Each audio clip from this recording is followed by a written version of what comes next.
What's going on, man? What's up, bro? Welcome back. We got a great episode today. We're going to bring on Coach Todd Smith, Hun School, where he has really turned around that program and made him into a national power. Really, no doubt, 100% Northeast power, and really kind of starting to take the next steps to become a national power. Puts out Division I recruits left and right. And is really, especially, a guy with a background with developing those offensive linemen. He's had so many of those guys go on as well. So without further ado, let's bring on Coach Smith. What's going on, Coach? What's going on? How are you? How you doing, Coach? Appreciate you taking the time. Know it's busy season with camp and everything, so appreciate you stepping away. No problem. Coach, I touched on your background. Why don't you go a little bit depth? Obviously, if you want as well, playing background too, but Sure. And how you kind of got to where you're at today. Yeah, I grew up in New Jersey, Central Jersey. Went to Hunterdon Central High School. Played for Jim Merritt, and then from there I went to the College of New Jersey. Played for Eric Hamilton. Legend. Two legends right there. And Absolutely. Then, the year I graduated, after I graduated, I actually went back and I coached at the College of New Jersey. I played offensive line there. I was a starter for 3 years, and then when I coached, I focused on the running backs and really wanted to focus in on a different position group just to really expand my knowledge base of the game and truly try to understand things from a different perspective. Mm-hmm. And then after that, I got away from football for a little bit. And then I popped back up 3 years later, and I became the head coach at West Windsor, Plainsboro South High School for 8 years. Had a good run there, made the playoffs 7 out of the 8 years, got to the state final once. And then I took a break from head coaching. And after my 8th year at West Windsor, became the offensive coordinator at Hopewell Valley for 1 year. That was the year we won the state championship at Hopewell. And then the year after that, I became the head coach at Hunt, and I've been there ever since. So getting ready to start year 11. Year 11 it is. I know, it's crazy, right? Like you don't think it's like in a blink, right? And like year 11, here you go. Year 11. So you know what? It might be year 12, to be honest with you. I think literally after like 3, it just starts to blend. And it's like, once you get that first class through, and then it's like all of a sudden you're just like, okay, where am I? Okay. Doesn't matter. It's all the same stuff. All the same. Well, you've had like in the development of the program, like a steady every year, like surge of better and better players coming in, better and better teams. And it's been almost like surgical, and I don't know if it's on purpose or it's just that kind of how it shook out. But it went from you had a few guys that were Division I athletes, and you had a good program, and you guys were starting to dominate your conference, to now where you're reaching out and playing opponents from all over the place, and continue to take on more and more a competitive burden. Talk about that and kind of how your whole approach in building Hun was. I mean, I think our approach was really always just being honest with parents, honest with kids from the get-go. Really looking for kids that were going to be hard workers. Obviously, if they had some intangibles, that was great. But, listen, Hun is an independent school. It's a boarding school. It's a day school. There's a significant cost with it. So, I mean, this is a unique thing, and it's unique to New Jersey because there's so many schools like Hun. Yeah. And I think over the years we have done a great job of showing how we can develop kids from the ground up. One of the things I'm really proud of is every kid that we've had here that has gone on to play college football. Almost every kid, there's an exception of 2, did not have offers before they got here, and everything they earned was, coming here, working hard, establishing a new work ethic, maybe even switching positions. We've done a great job transitioning kids from one position to another. And to make them more recruitable and really just try to unlock their full potential as a football player. But it's also been establishing a great coaching staff. We do have a bunch of great coaches on the staff that also develop kids. So as the head coach here, I trust everybody on the staff to really work just as hard as I do and develop the kids. Coach Bob Ziegler is a great defensive mind. He does a great job on the defensive side of the ball. I don't even bother with that part of the game. And obviously we have Tony Rassiopi with us, who, having a quarterback coach on your team, I think that's something that goes by the way with a lot of high school programs. It's like, the technical aspect of quarterback play. Yep. Which I can draw plays up all day, but I'm not telling a kid how to pronate his shoulder or turn his feet or, how to set things up. And he just does a great job with that, of working with our kids to, again, get them to throw the ball at the right velocity, the right speed, the right angle, making sure nothing sails, because their footwork is always complete from the bottom up. So, we've just been doing that year after year. I think that's caught the eye of a lot of people. And, we keep getting some kids, and we have a great influx of younger brothers of kids that we've had too. We've had like real family buy-in, which is great. And, when you get the younger brothers, sometimes the gene pool is the same. So we get some really good ones. So we've had the Wafel brothers and we have the Enlow brothers. They've been a really, really great families that have really impacted our program. And, so it's just been rolling, and, we kind of slow things down. We don't want to look too far ahead, and we just take it one game at a time, one season a year, and then we just focus on what we have to do. The big part of it, though, I think what sets us apart from a lot of other programs is, and I say this to families all the time, it's not about wins and losses at the Hun School. Like we could go win 8 games, we can win no games. The reason why kids are coming here is because they want to get developed. They want to become better football players. They want to go on to play in college. They want to surround themselves with like-minded kids. And we've done a great job of assembling those kids that are great students, great athletes, and they want to be great at the next level. And that pushes everybody here. But like when we practice, we coach them. We coach them up. We get on them, and we look at things we get really nitty gritty with it. And we're very specific, very detail oriented, and practice is fast and it's intense. And we try to model it just as similar as it would be when they go to college. And we want them to get ready, because the goal is for them to not just go to college and get a great education and play football, but we want them to impact the team they're going to play. We want them to get on the field and play. We want to help guide them through that process. And it's not easy all the time. But we've done a great job of it. And the small numbers help, right? When you carry about 45 to 50 kids on the roster, you can really dedicate a lot of time to everybody, and nobody slips through the cracks. Right. Right. And I think with that, those guys then realize, I'm not just a number. What's going on with each individual kid. They feel like they're getting that one-on-one coaching. Look at your ratio from certain positions with those coaches, and how, like you said, you can really hone in on those skills that they're going to need, to get to that next level. And now you just continue to create that monster. Yeah.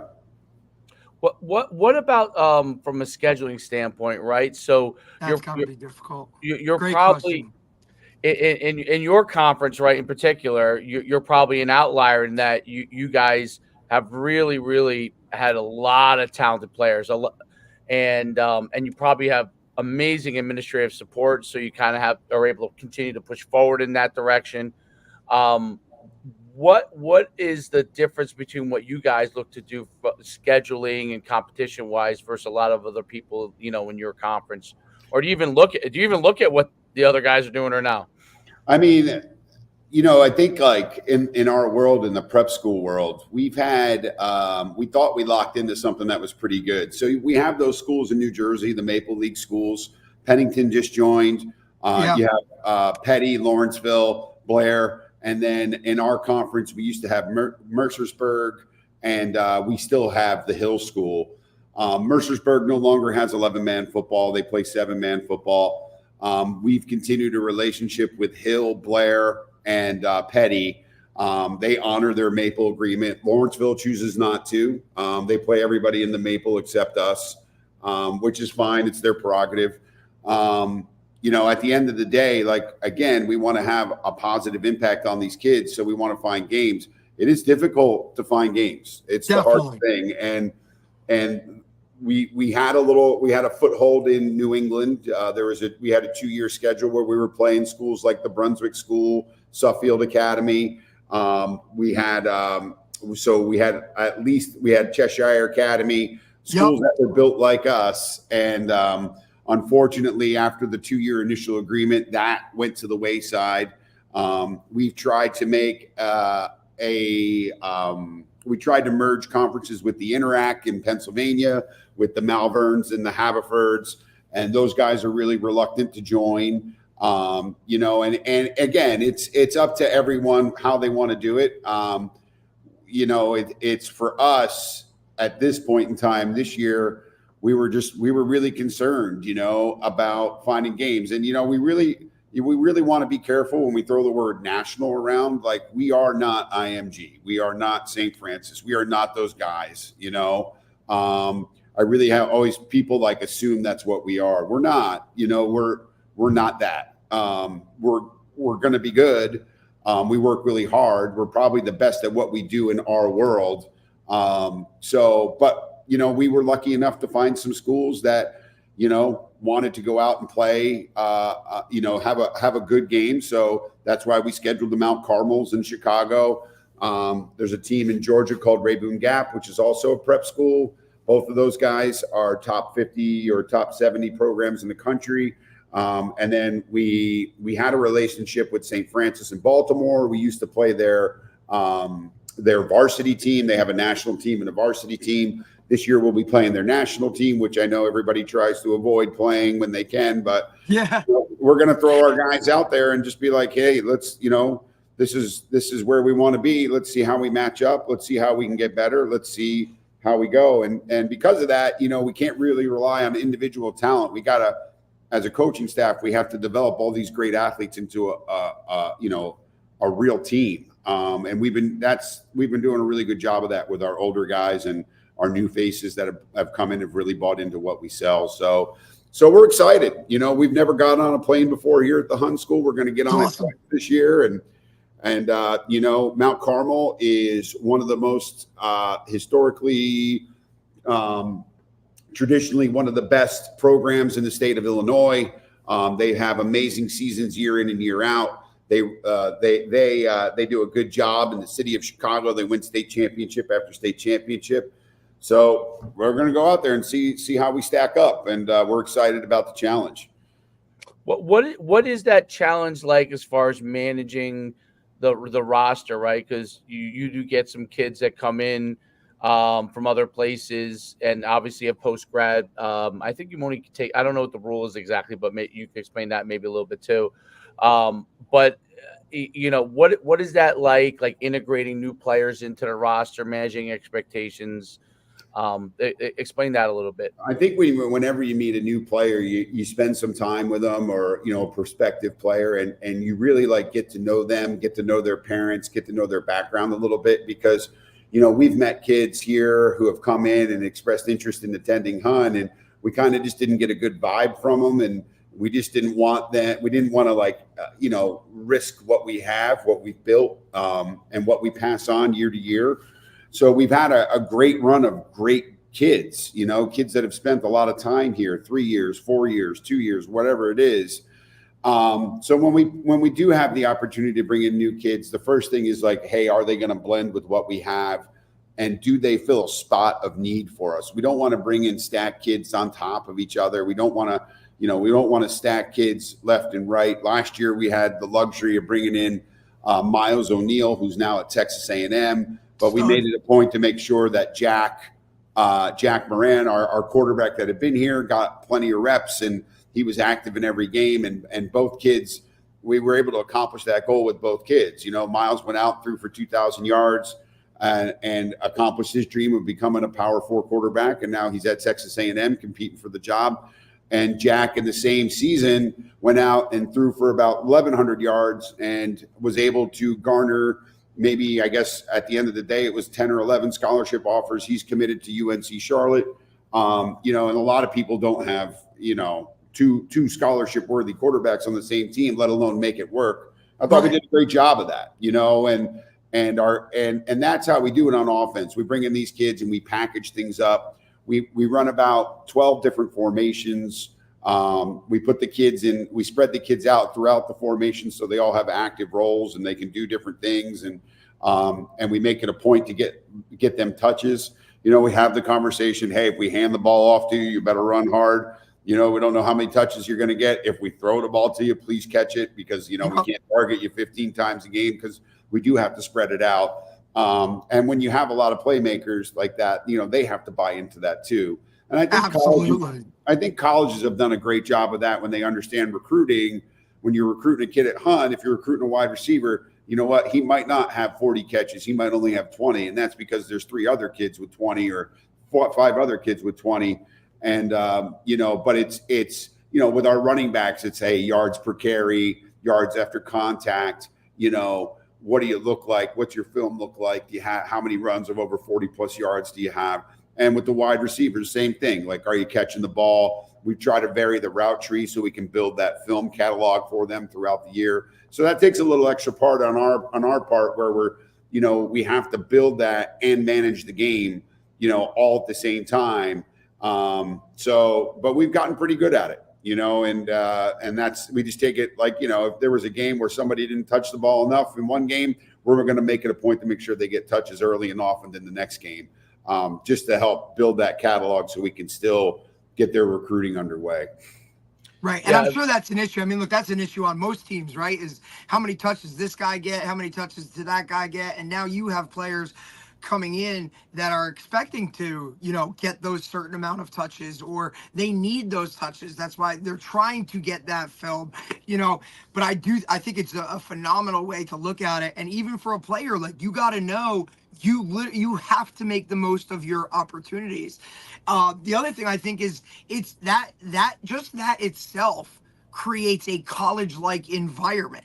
Right? Because, one of the biggest things that Dave and I see when guys go to that next level is the adjustment of now going from the man in high school, the best player on your team, to a team where everybody was the best player, right? Yeah. Hun creates that already and bridges that gap that they're competing against.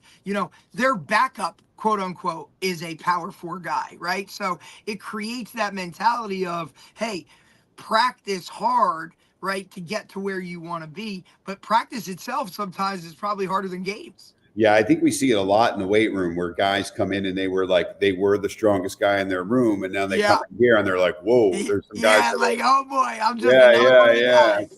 So we see that a lot. And again, and sometimes that's exactly what guys need, right? Sometimes guys need, like, hey, some people don't work great being that guy at the top, right? They always want someone to chase. And at some places they might not have anybody to chase, but here there seems to be always someone to chase, someone that's faster, someone that's stronger. And then if you do become that strongest kid, you want to make sure you stay there. So you work just as hard. So, you're right. It is like, my running back room is exceptional. I really like all my running backs. We can't run the ball 80 times a game, no matter how bad I want to. You got 4 wide receivers that need touches too. They all need touches. I love my tight ends. I love the H-backs that we have. So, we got to do it. And the proof's in the pudding, right? So I think we've just done a great job of managing that over the past 5 or 6 years, where we started to have these really skilled, started to have more than 1, more than 2, more than 3. And now all of a sudden the room's filled with really skilled guys. And that's why we're able to put out 10 or 11 Division I guys every year the past couple of years here. Absolutely.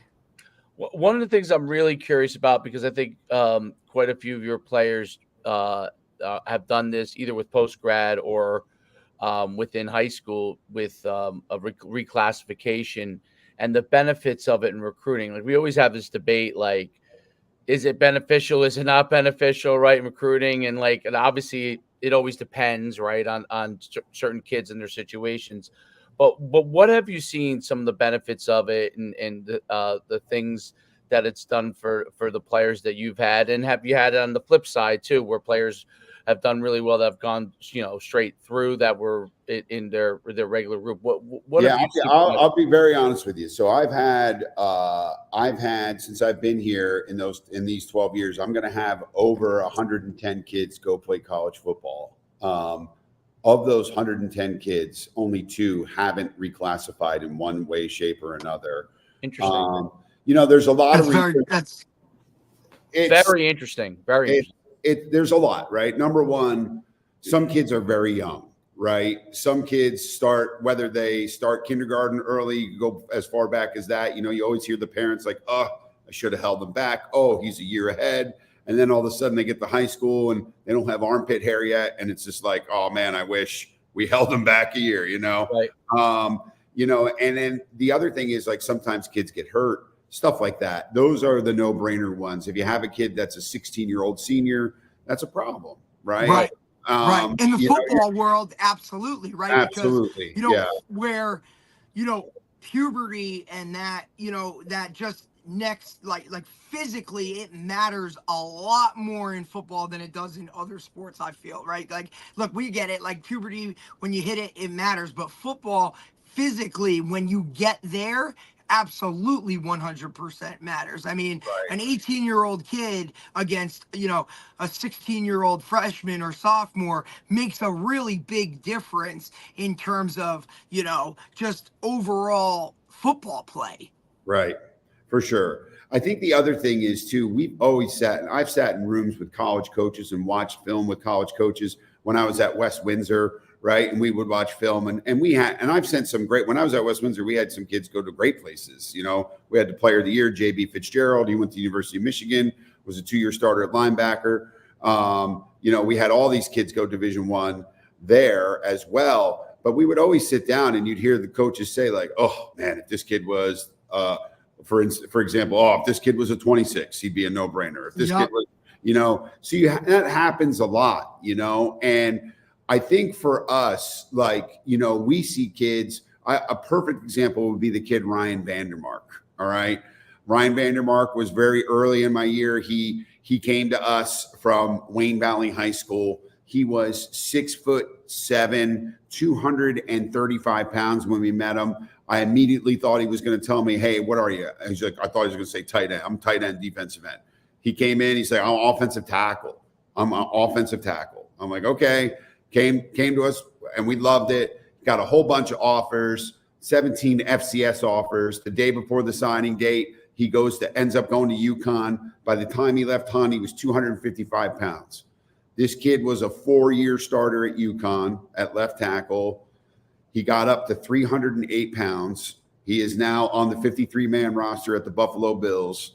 And he was one of the skinniest humans I've ever seen. We called him the telephone pole when he was here. Yeah. Spent the time here.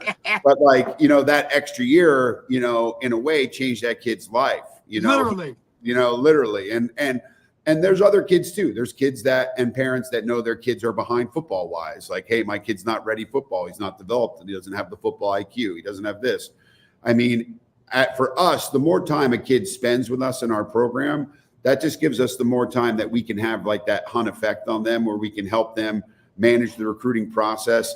And even when I started 12 years ago, I mean, it still was like, hey, let's come in the wintertime and let's recruit your seniors that had great senior seasons. Now it's like, hey, talk to me about your freshmen and sophomores, So like, it's really kind of like shifted to, now we really look at what we can develop rather than what's almost already been developed, right? They kind of look at that of like, hey, what can we make of these guys, rather than like, all right, they're kind of there, we know what we're getting, more of like a comfort, I guess, like kind of like, okay, but it's definitely shifted. It's all shifting, and that's one thing. Obviously, we stay on top of it. Like, even with the roster limits that are going to come here, like that's going to spark a new shift as well. And the way kids look at where they're going to go and what is Totally their top different. level. And, the biggest change I think I've seen is the Division III schools are getting better kids than they've ever gotten before because of that trickle down effect, just because between the portal, the roster limits, like all these things, and we've had kids go Division III, go in the portal and go up to a scholarship level, right? And it's like, so it is a moving target, and that's why we really just want to guide our kids through the process to make sure they're making the best decision for themselves, That's a great point. And I wonder also if some of it with kids reclassing is emotional level too, right? So they may be starting to, they may, because they've always been younger, they may be really good athletes, but have emotionally been kind of the man because they've been younger. And now they have the opportunity to feel what it's like to be at the front of the age group portion of it, which is it's a different experience. Like I mean, I was lucky enough to be born earlier in the year to have experienced it, right? But there are a lot of kids that are playing catch up from that standpoint, and sometimes it doesn't have to do with their athletic, physical, size, but their emotional. Let's give them a year so their mind catches up with their body, right, too, so they can be ready to go to college, and their play will become better because of it. I think that also is definitely an issue with a lot of reclass kids. So obviously puberty is obviously number one, but you also have the emotional issue of being younger. I've always been really good, but like I've been the younger guy, So now you do get that a lot. You get a lot of self-aware parents who know their kids, and they're just like, "Listen, I know my son; he's not ready to go to college, right?" And like, if I send him there, I could put him on a campus. If I send him there, he's going to end up back with me, or and please don't and I say this to our kids all the time, like 4-star kids doesn't mean you're emotionally ready, doesn't mean doesn't mean you have your mind around your academic future, what you want to be. Off the field stuff, right? Yeah, a lot of times people misconstrue that, right? Like, oh, he's a 5-star, he's a can't miss. Well, he might be a little immature, right? And he might need to get reeled in a little bit and things like that. But I think our kids, another reason too is the Ivy League, obviously, a school like ourselves, like we are feeding ground for those schools. And a lot of times these Ivy League schools will come across kids and they'll be like, oh, you just missed band 2, band 3, the academic band. Hey, if you can get 20 more points on your SAT, because that extra year allows them they could still take the SAT, ACT, and that would still count. So, we get that a lot too. Like we had that last year with one of our guys, AJ Schwartz. He just needed to get like 30 more points on his SAT, and he got it, and now he's at hell of a kid. Unfortunate situation, and there's what you're talking about. Like he's a senior, he's a stud, gets hurt in whatever game, and now reclasses, gets to kind of do that whole thing, right? Different position, right? Didn't he come? He was a quarterback, I believe. Came to you, became like a DB, and now look at him. Like that literally changed his life. Whereas if he would have just finished his senior year and tried to go force something, he wouldn't have been at the level that he was at. Correct. I mean, I remember when he came in and we watched his film. He's like, I'm like, well, what did you play? And he's like, I played quarterback. And I was a stud. I was like, well, AJ, I mean, I hear you when you say you played quarterback, but it took me 4 minutes and 11 seconds to see your first pass, So the highlight tape. So, but yeah, like you said, we moved him to corner and we moved him to wide receiver, and he's at Princeton. He's going to play DB, but long, rangy athlete, twitched up, great hands, huge football IQ, great football IQ. Just had to get him in front of the right people. Yep. And the campus you have there, I've been on. It's unbelievable. I mean, it looks like a college. It is a college campus, even though it's a high school. It's an unbelievable place, and it's obviously very near where Princeton University is, and you kind of have that pocket presence with respect and relationship to the Ivy Leagues, which I think is really amazing. Talk about the recruiting, because you touched on it. Obviously, the Ivy League is a big part of it. The Division One, obviously, because you have a lot of kids that have gone Division One. Talk about like how recruiting works with you guys and what is like. I mean, it just continues to radically change. So I'm curious how you continue to stay ahead of the curve and handle all the changes every single year. Yeah, it is, and you really have to like feed off, like you can feed the coaches. I think number one, I think one of the biggest changes is like all these programs now, like when I first started, you had position coaches watching kids, you had position coaches evaluating kids, you had area coaches, all that stuff.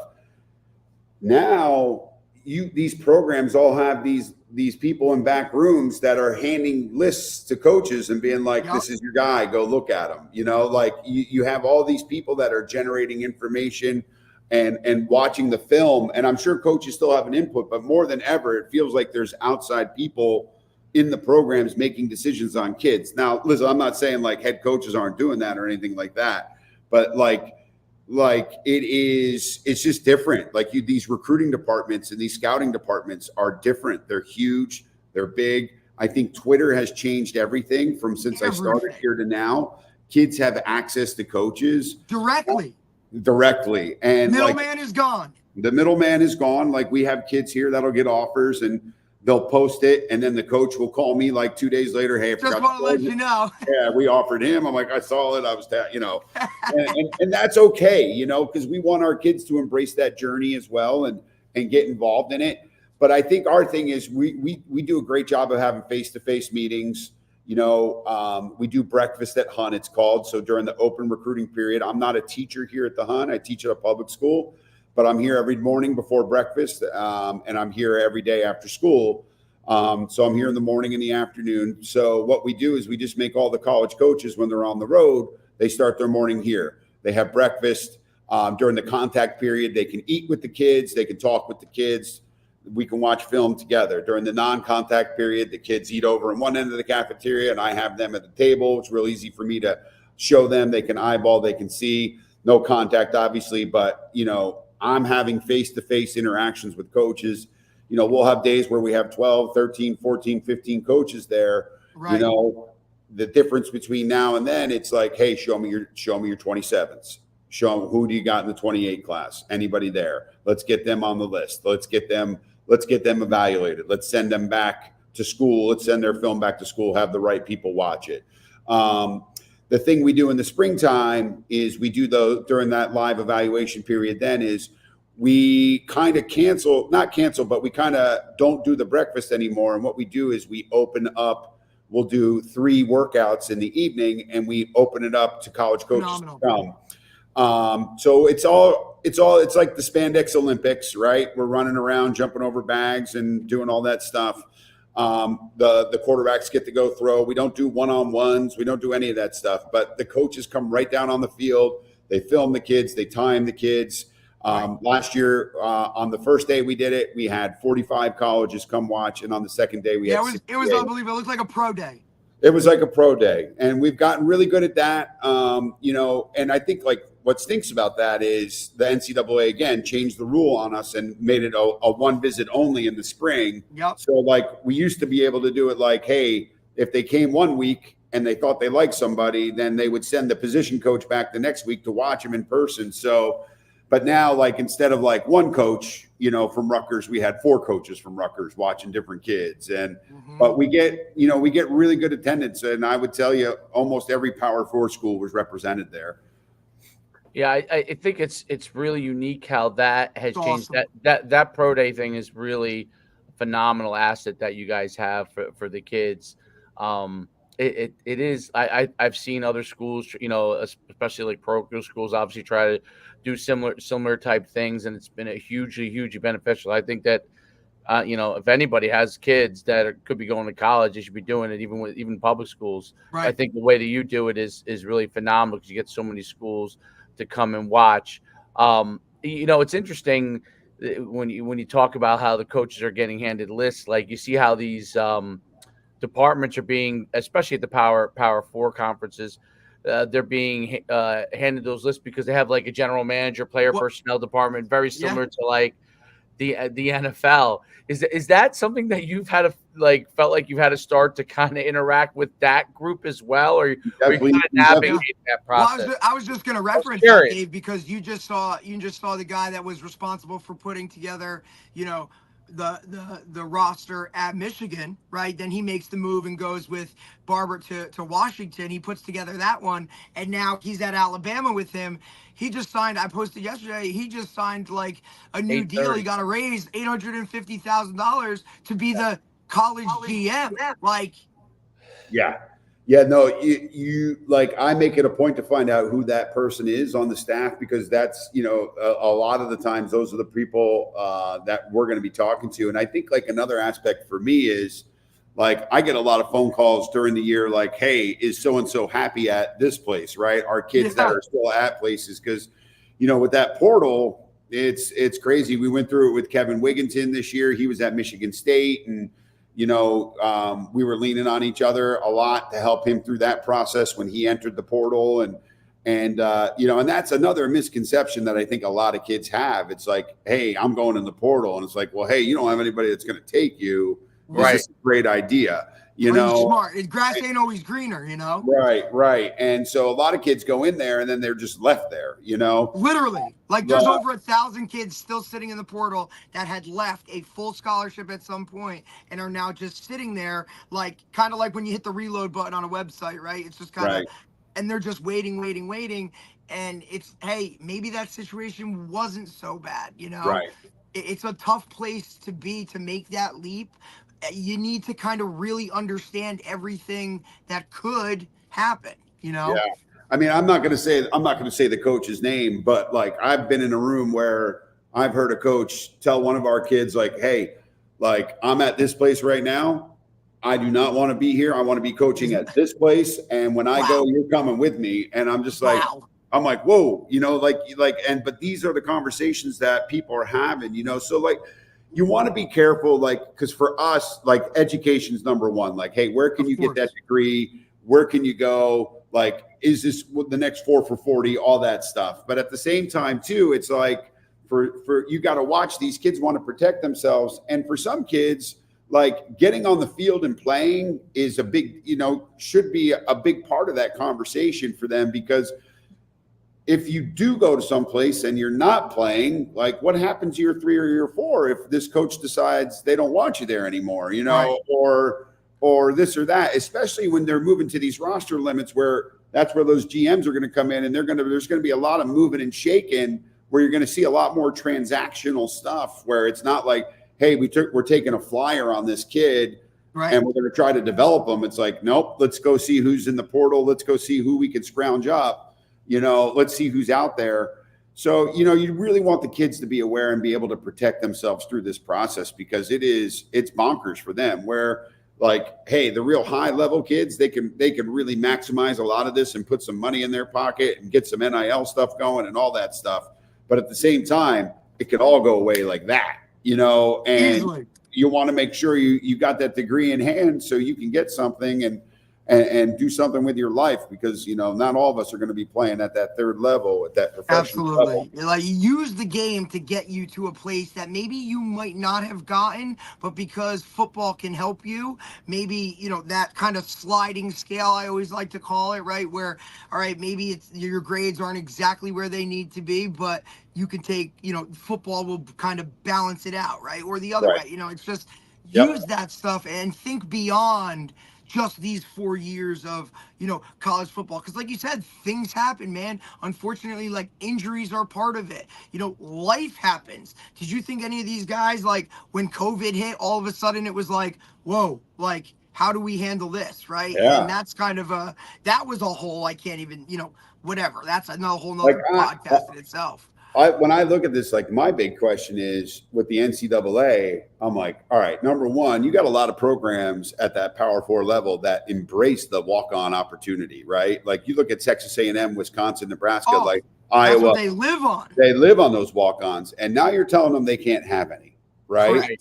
So number one, what are you doing with the walk-ons that are on your team right now? Like where are they going? Great question. Are you giving them scholarships? Are you using gonna that go try and NIL get somebody. collective to basically pay for their? So are they really a walk-on, Well, right? Or is it? And that was one of the Well, conversations here's the we thing, had though. with Like the. I heard that some of the so you get, I don't know, Ohio State, they're gonna have 105 scholarships, right? And that's gonna be their roster. It's gonna be 105 scholarships. But a place like UConn, for example, they're trying to figure out if they're gonna keep it 85, and then those other 20 are how are they gonna do the other 20? Are they gonna utilize? Do they have the money to utilize the other 20? And are those going to be walk-ons? And that obviously is going to, if the schools aren't able to afford the jump to the next 20, obviously almost all the Power Four are going to, right? Right. But then you're going to get that group in the, I guess, what is it now, like a group of 6? I don't know, a group of 5.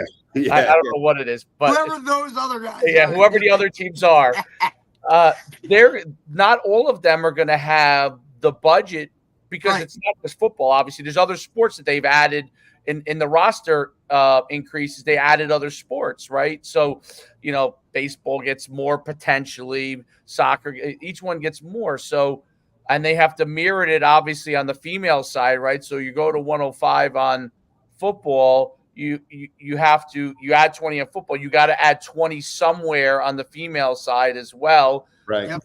So you're really adding 40 scholarship dollars, right, to your university. So it's really interesting of what's going to happen there because I think you're right. Like, first of all, I think at the Power Four, some of those walk-ons just might be like out of luck. And then do they go to some of these others? I think the other thing I thought your statement is 100% correct on is like D3 is going to get a lot better players because they're also going to be squeezed on rosters. So they're going to get a lot of these guys that were at a higher level that fall through. It's really, really it's such an interesting question. And then, the NIL thing I think that you brought up, which is really good too. Like you have some of your guys that are getting some NIL money. I saw like Gundy. Yep.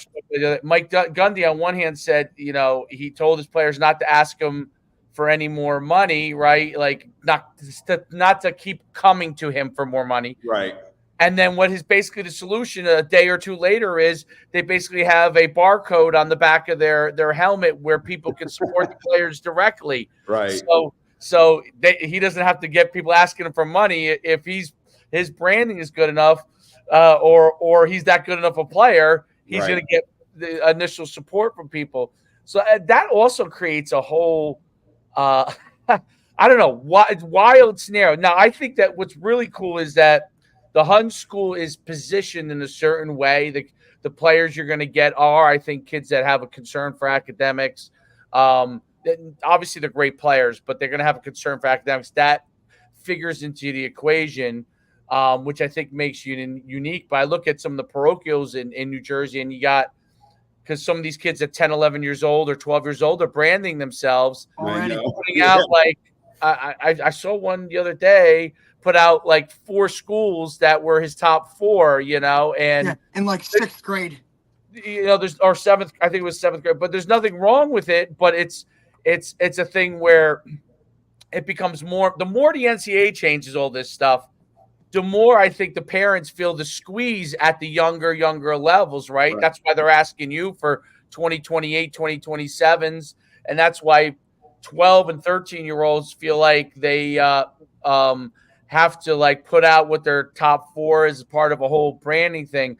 We used to laugh at the baby Gronk thing, like that it was like, but now it's like there's like it's like a reality Gronks out there, It's plus, and I think Dave, like, and we always talk about it too. Like, I think people now are just literally trying to create a buzz, right? Or how many clicks can I get just to bring, like, in their eyes, any attention is good. Any attention is good attention, right? Like, doesn't good, bad, indifferent. Like, I just personally, I feel like you're setting your child up for failure. You're creating these unrealistic expectations, like a baby Gronk type of situation where now all of a sudden people see this, that kid gets on the field. If he doesn't now back up what mommy or daddy has been posting and putting out there, like now it's like a feeding frenzy. You're almost putting a target on that kid's back.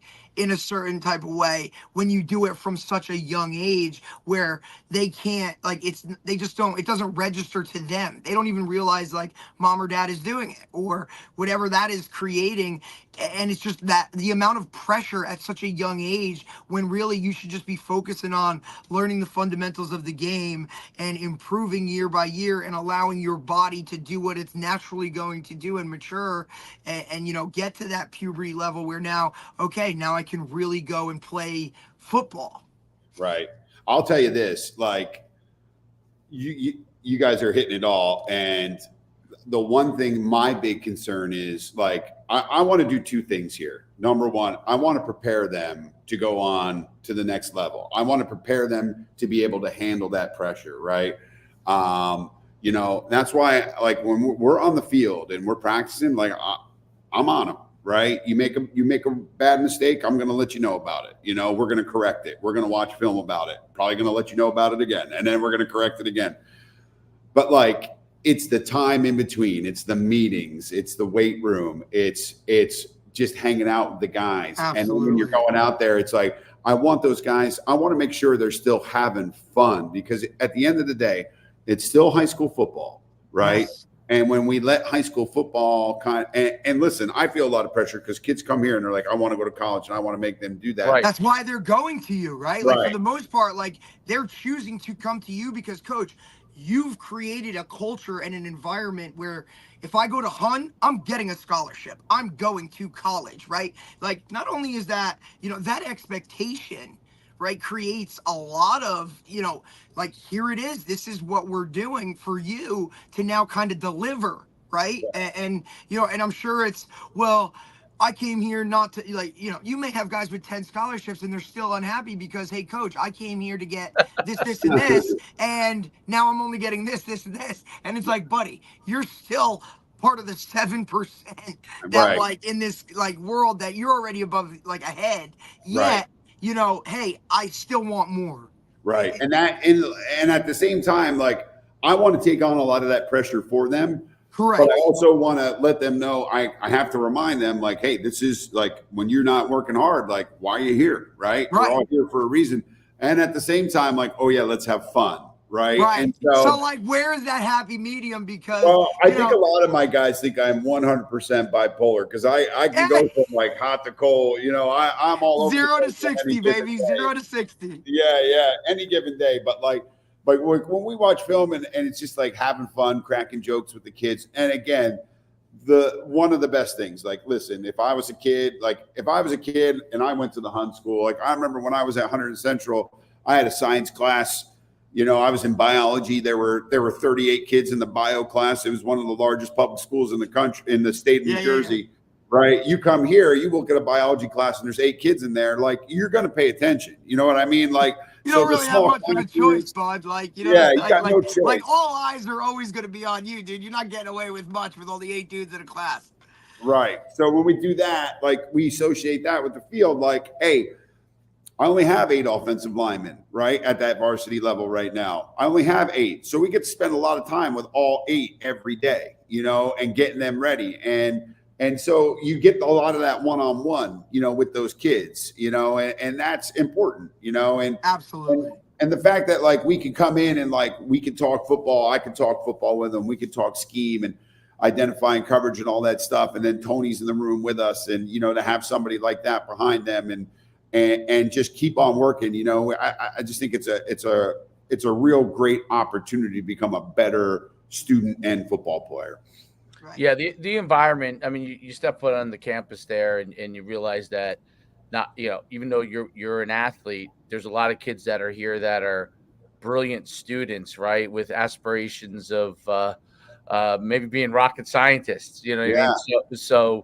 So you're in a classroom. I'm assuming they're in a classroom alongside these guys, and they're learning from them as well as vice versa. So yeah, great kids. We got kids from 36 states and 28 countries, and they get to meet kids from all over the world and all over the country. They make these lifelong friends, and they go places with them even when school's over. It's great. It's great. I got all these different text chains on my phone with kids that have graduated in classes together, and we all still keep in touch, and it's great to see them go off and do great things. And even with that, like of those kids I've sent to college, we've sent over 20 to go to Ivy League schools right now. So we got probably got one more. We got those 2 knuckleheads going to Stanford this year. So, these guys really take academics serious, and that's part of it. No, that's definitely part of it. I think also you probably will continue to get. I think you guys are really uniquely positioned in the sense that those kids who might have been posting all that stuff or immature, they're coming back a couple of years down the line and saying, "Hey, I need to reclass. I was good, but I need parents just we need to get a little more mature and get them right in different capacities." It's interesting. So where do you see the program going? So you guys come so far in those 12 years, right? I mean, if you were to look at the program 12 years ago and you look at the program now, like it was always a known, like Hun School was known, but where you took it from and the number of players, it's like a destination spot. So definitely talk about where you kind of see the future for Hun football program. Well, even when I got here, like Hun always had that. They always had that reputation of sending great kids out. They had Myron Roll and so many other kids before that. Great story. Tyler Stockton and all these good kids that were like blue chip prospects and great players. So they've always been doing it. So like, that part of that was like wanted to come here and carry on that legacy and keep it going. I think the trick to this place is you can't really look too far into the future because like at the drop of a hat, like this it truly is a year-to-year thing. And you got to find the right kids and the right families. I think we've done a great job earning that reputation, but like, we're 1 year away, unlike the Bergens and the Boscos who bring in 35 freshmen or 40 freshmen a year, probably more than that. We have 4 freshman football players on our team this year. So it is a really hard thing to keep putting the roster together with the right kids year after year after year.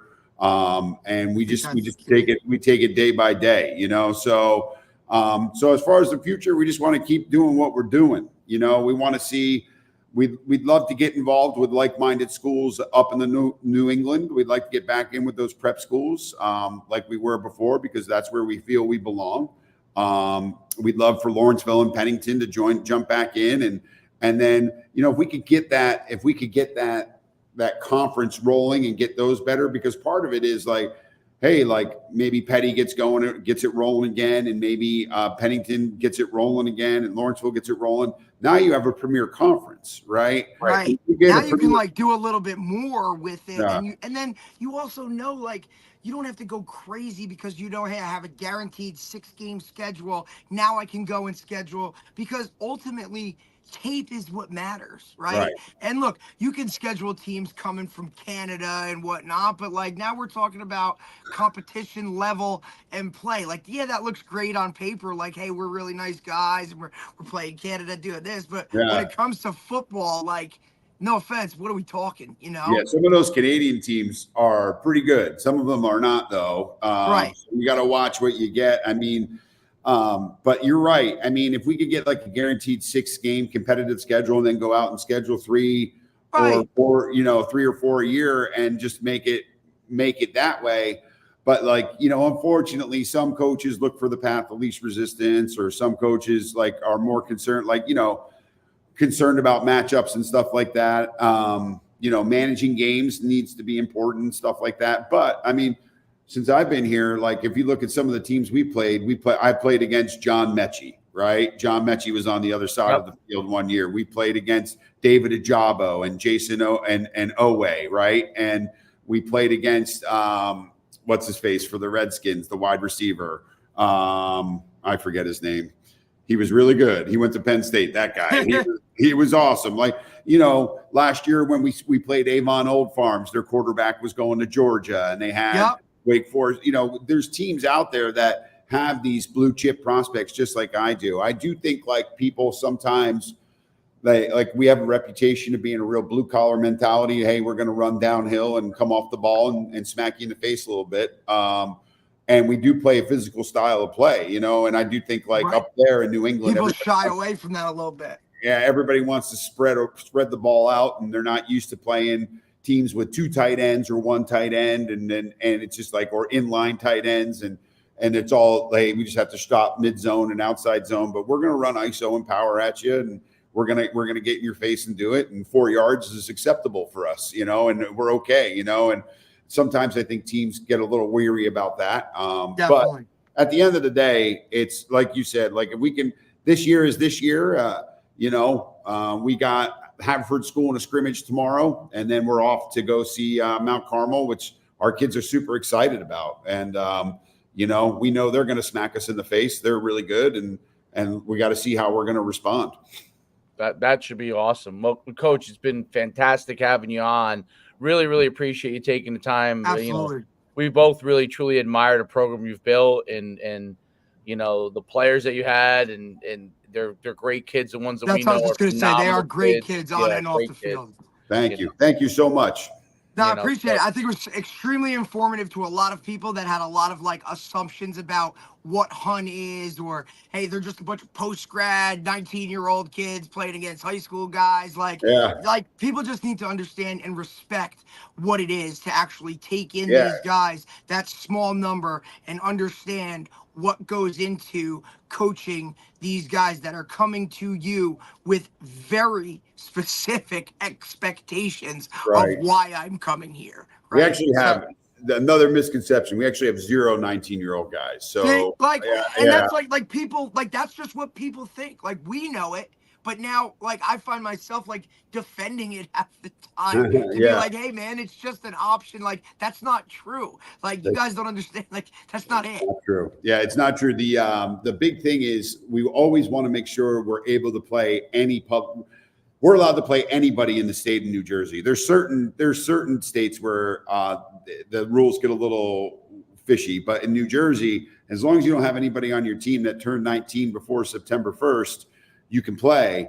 And that's why we keep that rule here for us. So we can play anybody in New Jersey at any time. It's just getting someone to agree to play us. That's the trick. So that's it, bud. Yeah. Well, I don't blame them. we're a group 1 school giving group 1 PowerPoints. We're an anomaly, it's yeah, they have 40 guys on their roster, but there's some good ones there. We're not a typical group 1 school. So I totally get it. And it's on us to negotiate it and navigate it. But hey, thanks for having me on. This was wonderful. It was great having you, Coach. Man. Good luck with everything. Have a great season. See ya. All right. Bye. That was great. That was really interesting, and really the recruiting process wise, and the players that they have, and it's a mini college, man. The way it's run, the way it's structured, and all that stuff. And like you said, with those expectations of guys going there, look, the proof is in it, right? In the last couple of years, how many Division I just players in general. We're not even specifically getting into the, positions of the guys that have really gone to next level places and have been like factors. These guys are playing early, right? And because they're coming from that structure program, it's a college. So it's not so much of a jump, right? It was extremely informative. He's got his hands full, I'll tell you that. How do you get all those guys touches, man? How do you get all those guys touched? I just don't know how you do it. I really don't. There's only so many plays in a freaking game, dude.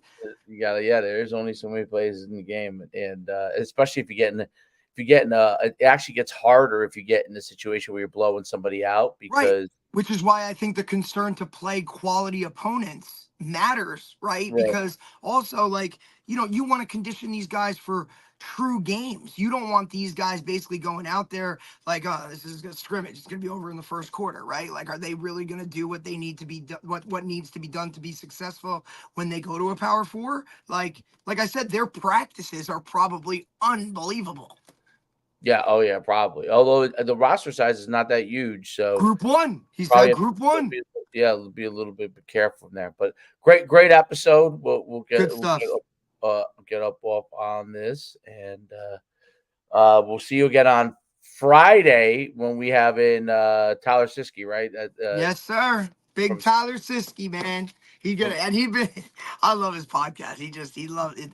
From the recruiting stories to just the overall, where he has been in terms of the level of coaching. He's, who he's coached with, right? So he's coached under Coach Saban, and he's been at Auburn. He's been at some big SEC Ole programs. Miss.